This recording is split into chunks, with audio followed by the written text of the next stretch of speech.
This is Internet Marketing.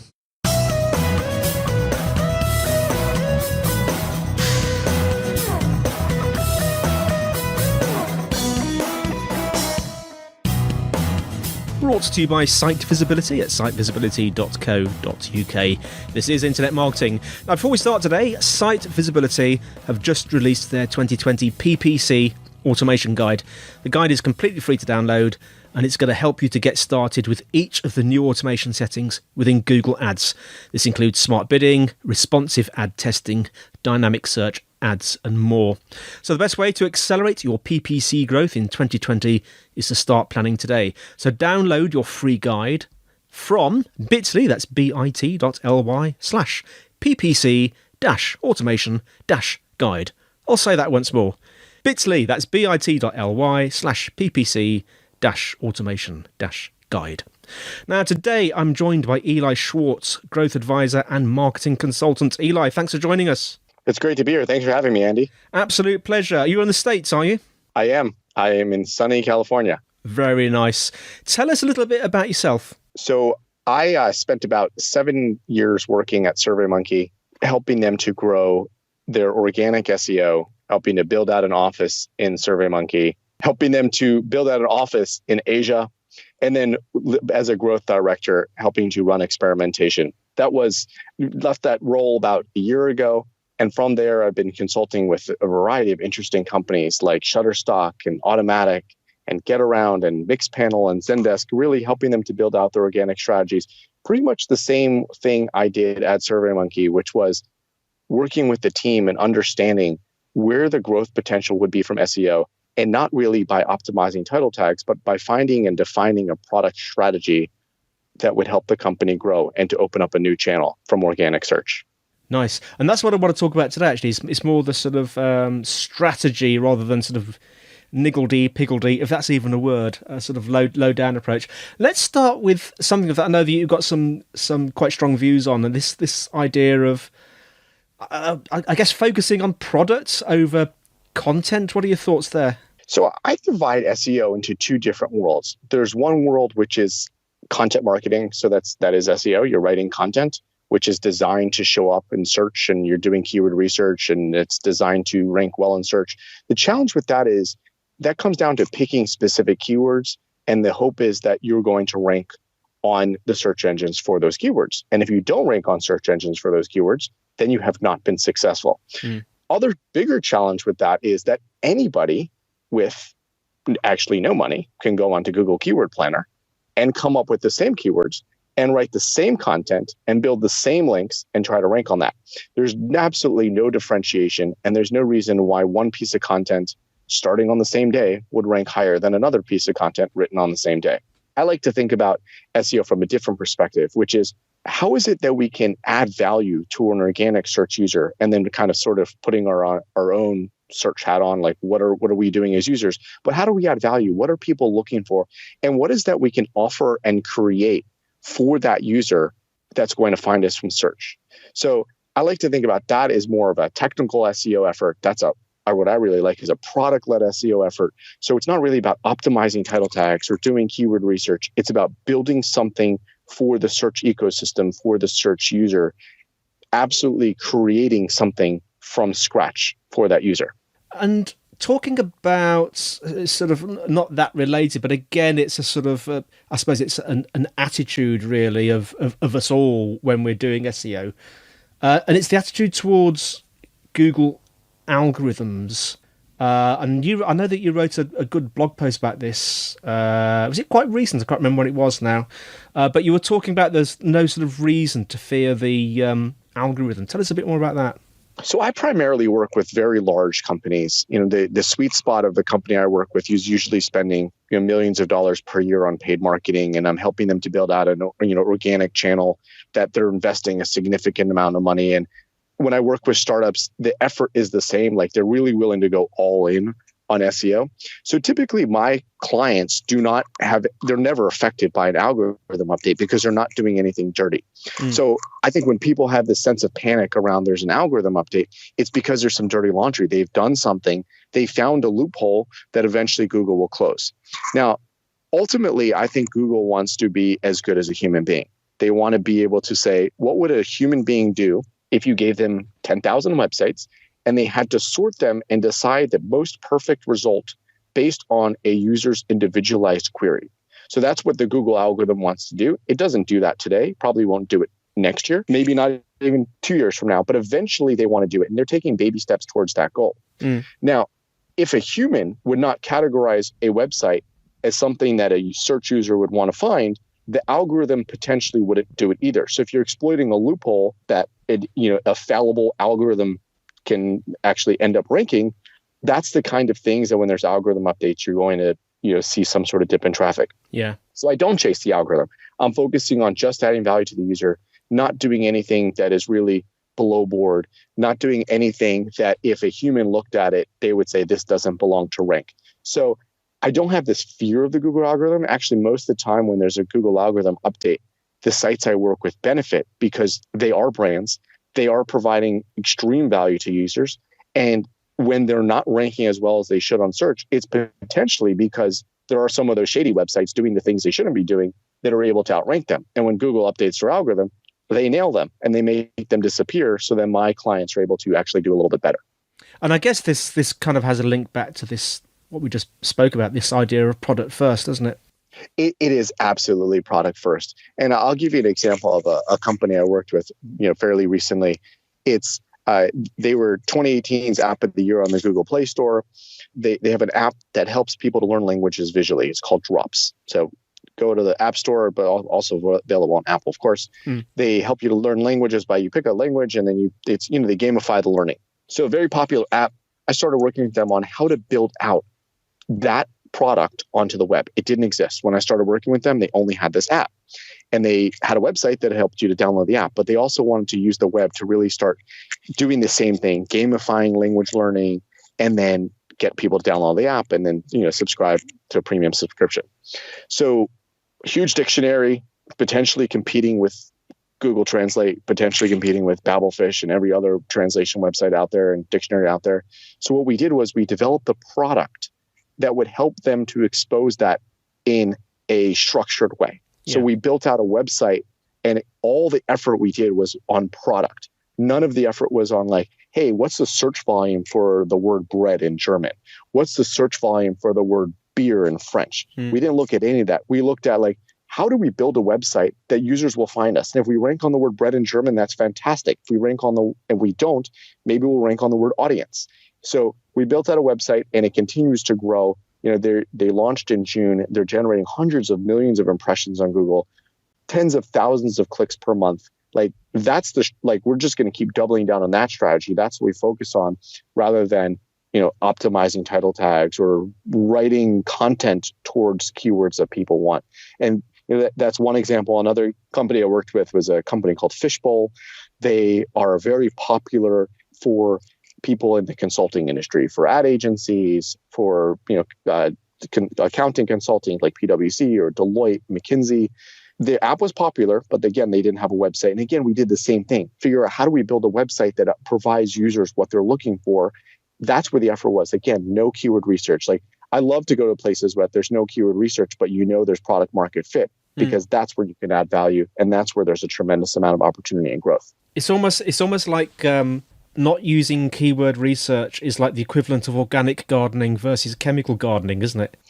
I would say so. I mean, using keyword research means that someone has already searched that. So therefore, the keyword research tools have helped you to figure out what the volume is.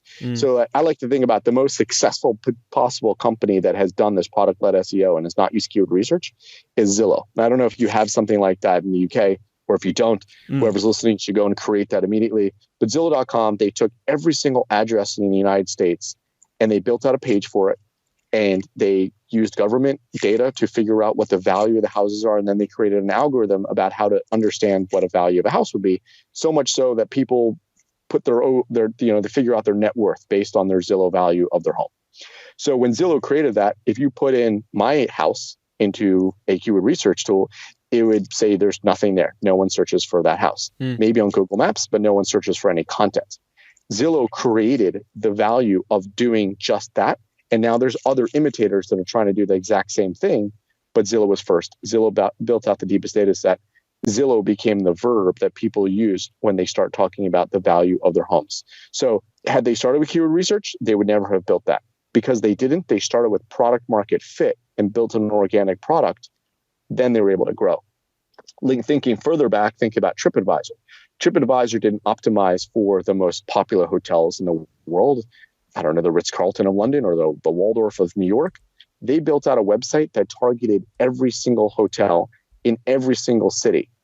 Regardless of the type of hotel, regardless of where their search volume, they built this template, they built the strategy, and they've slotted the content into that strategy. And look what they've done. I think they're about 20 years old now, and no one can catch up. You just asked me, actually, if we have an equivalent. We've got Zoopla Co.uk, I think, which is probably the nearest thing in the UK. And it's basically, find the value of your home. Interesting. I wonder if they use the same strategy. Well, they should, because Zillow was the ones that created the idea that there is search volume. So anybody that is aware of Zillow will go to the UK and they would say, well, there's no one's done this. Zillow has already proved. Zillow is a public company in the stock exchange. Zillow has already proved that there's product market fit. Now let's do it in another country. And again, anyone listening in any country that's not the US, not the UK, not Canada, actually, because Zillow's in Canada, there's an opportunity to create this. And it's hard. And I was talking to a client recently who we were talking about a product-led SEO strategy and how we can build out something, that long-term effort with a lot of investment. And they said, this is hard. We need to get engineers. We need to get designers. We need to get content people. We need to get investment. And I said, exactly. Because if it was easy, your competitor could do it. But because it's hard, because this company happens to be a public company, because they have the deep pockets to do that, they can build out a defensible strategy. They can build a moat that when they prove that this is something that has a value on search, no one else can catch up because they'll be so far ahead. They've built a sustainable product that people want to use and not just a piece of content that they hope will rank well in search. Now, this is kind of related to Blue Ocean SEO, which I really want to talk about because I know that you have got some strong feelings. I mean, you really believe that's where the profit is. So tell us about, well, first of all, actually tell us what Blue Ocean SEO is and then tell us your thoughts on it. So Blue Ocean SEO is based on a very popular business book called Blue Ocean Strategies. And I in no way own a trademarked Blue Ocean SEO. I don't even rank on it. If you Google Blue Ocean SEO, lots of people have talked about it. Hopefully they use this idea of Blue Ocean Strategy in their SEO. But Blue Ocean Strategy, I can't pronounce the names of the authors, so hopefully whoever searches this can understand how to pronounce the authors' names, is an idea that there's red oceans, which are all the industries in existence today. So what we know, and when you're trying to create a business in that space, you're basically trying to outcompete the businesses that already exist in that space by having lower prices or better value. It's very crowded, profits are thin, margins are dropping. Blue Ocean is something that's not in existence today. So there is no competition and you have the entire market to yourself. So you can think about something like an Uber versus taxis. When if you were looking to get into the taxi business, you would have to outcompete against all the other taxis out there, all the other cars for hire, all of that. You'd have to have a better car. You'd have to have lower prices, more convenience. Uber said, we're going to upset that entire thing. We're not going to use taxis. We're not going to use cars. We're going to get people to use their own cars. We're going to get them to use their smartphone apps, and they're going to make money. And then Uber owned that. Actually, I think it was Lyft that may have come up with this first. But anyways, Uber executed on it better. So Uber was able to own that entire market and look at the growth they had. Again, if they would have gone off to the taxi market and they would have just attached regular taxi drivers or, had given out cars, they would have just been a taxi dispatch service. Instead, they've created something completely new and they were able to own the market for a decent amount of time. Blue Ocean SEO is the exact same idea. And it continues the thread we were just talking about where you're going somewhere where there's no keyword research. And that's the idea of if you're going where there's keyword research, that's the red ocean.